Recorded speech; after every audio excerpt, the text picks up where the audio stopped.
A ver, nuestra empresa forma parte de una pyme y como eso nosotros trabajamos con el mercado, digamos, trabajamos con Italia, con Alemania como proveedores de la parte gráfica y con Argentina en la parte tecnológica, o sea, con programadores y desarrolladores de proyectos en Argentina. Entonces, la verdad es que nosotros veníamos ya trabajando en el caso de Italia con un IVA del 21 y nuestros precios no se han visto tocados, y normalmente nosotros trabajamos, o sea, con clientes finales trabajamos muy poquitos, a lo mejor algún autónomo y demás que precisa una tarjeta de visita o una identidad corporativa, pero en líneas generales nuestros clientes son empresas. Con esto te quiero decir que al final nosotros facturamos un IVA que luego ellos también se pueden deducir, es decir, que no hemos visto afectado en nuestro caso particular. En el caso nuestro, muchísimo. Nosotros sí que nuestro cliente es el consumidor final. El consumidor final ya está muy castigado, o sea, el ciudadano de a pie ya está muy castigado. Esto ha sido el remate, pero ya viene muy castigado tiempo atrás. El hecho de que el IVA haya pasado de un 18 al 21. Pero yo quería recordar una cosa. Estamos hablando siempre que el IVA ha subido del 18 al 21. Pero hace 2 años, solo hace 2 años, en plena crisis, ya subió otro 2%. O sea, hemos pasado de un 16 a un 21, o sea, un 5% en solo 2 años, que 2 años no es nada, donde ya la gente estaba muy castigada. La rematas en el 2010 con una subida del 2%, ahora la terminas de rematar con una subida al 21%, y eso sí que ha castigado y está castigando mucho el consumo. Aquí hay otro problema, otro punto para debatir. Las tiendas, los comercios, el comercio textil al que yo represento, al que representamos en Acotex, al pequeño comercio, ¿puede repercutir en sus precios ese 3% que a partir de hace 6 días le va a costar cada artículo que pone en su estantería en su tienda? Pues yo te digo que no, que es imposible. ¿Por qué? Porque si nosotros tocamos los precios, subimos los precios, dejamos de vender lo poco que estamos vendiendo. ¿Qué ocurre? Que ese margen, ese 3 de ahora y ese 2 de hace, ese 2% de hace 2 años, nos lo estamos cargando a las espaldas. ¿Qué hace? Que este IVA lo que está haciendo es que las empresas sean mucho menos rentables que ya eran en circunstancias normales dentro de esta crisis.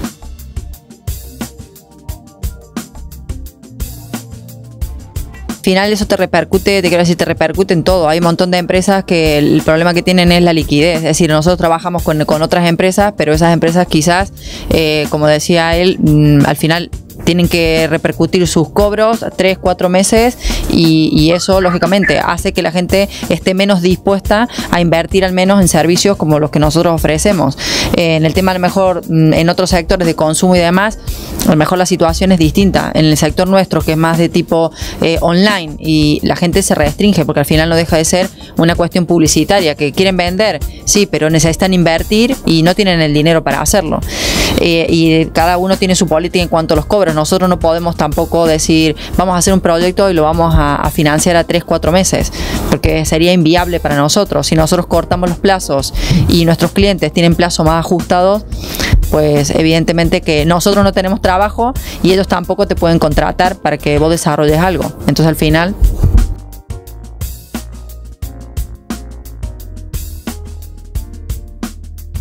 Yo me gustaría empezar por decir que en Europa no existe autónomo. Bien. ¿De acuerdo? Bien. Vamos a hablar o de autoempleo o de micropymes, microentities o tal. Es que es una historia que nos hemos inventado en España que no tiene ninguna coherencia y que la utilizamos permanentemente. Entonces, si hablamos del autoempleo, es un empresario que decide no emplear a nadie. Bueno, pero queda bonito. Sí, no sé a quién le queda bonito, porque autónomo, no sé, parece que vas tú solo por la vida, pero es que todo el mundo vamos solos por la vida, que yo sepa, a nadie le va empujando, ¿no? Que no sé, por eso me queda un poco fuera de juego.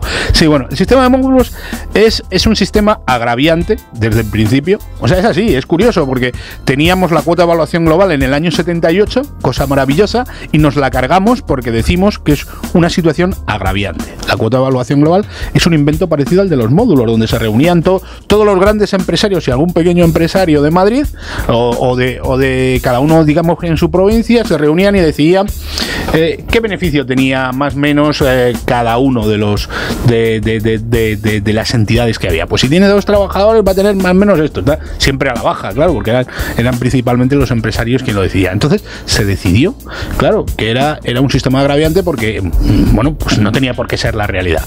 Y llega el gobierno socialista, se carga la ley 4478 y su sistema de estimación objetiva en simplificado y en normal, que era como se llamaba entonces, una ley además muy buena, hecha por un socialista, Fernández Ordóñez, aunque en aquel momento creo que todavía no lo era, y bueno, se la cargan y hacen un sistema que es igual que el de la cuota de evaluación global, es un sistema de estimación, y donde, bueno, Hacienda, a través de sus técnicos y de una serie de estudios que utilizaban solo en las inspecciones de Hacienda, en la que, bueno, pues habían tomado referencia de bases, en el sentido de que si tengo 3 trabajadores, facturo 45 millones de aquella época, tengo tanta maquinaria, tengo tanto consumo, velocidad, tengo un rendimiento del 20%.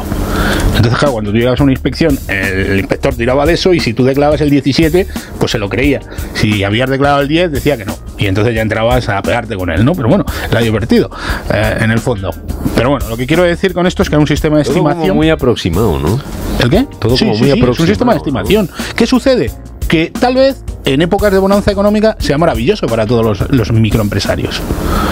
¿Por qué? Bueno, pues porque pueden llegar a tributar por debajo de lo que realmente es. Pero ¿qué sucede en las épocas contrarias? Que pagan muy por encima de lo que realmente es. ¿Me explico? Y es que tiene 2 problemas añadidos. Y es que en el sistema de módulos, sobre todo en el de recargo de equivalencia, tú pagas en la compra y la venta en el mismo acto. O sea, ese añadido que hemos hablado, que hablaba Lali, es un añadido por la venta. O sea, es una estimación de tu venta. Pero esa venta se supone que tiene un beneficio, y sobre ese beneficio es esa estimación.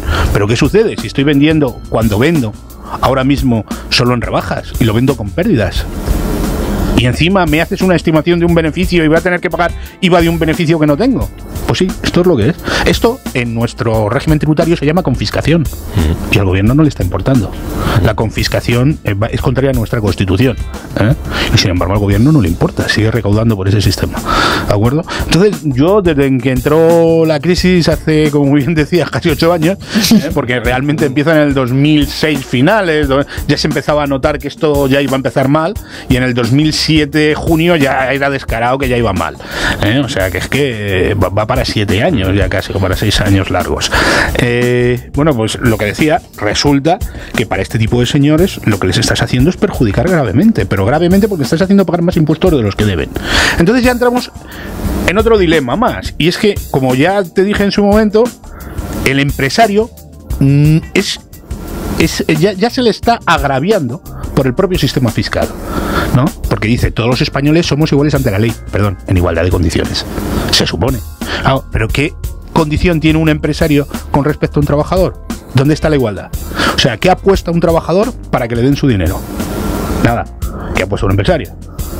¿Qué sucede cuando un trabajador pierde? Es que no puede, porque se lo reclama al empresario, al final de una forma u otra tiene que pagar. Bueno, perdón, sí puede llegar a no pagarle, pero el otro está cerrado, ¿no? El empresario puede perderlo, todo. O sea, es que claro, entonces, ¿cómo voy a cobrar los mismos impuestos a unos que a otros? Es que ya el propio sistema es agraviante. ¿Me explico?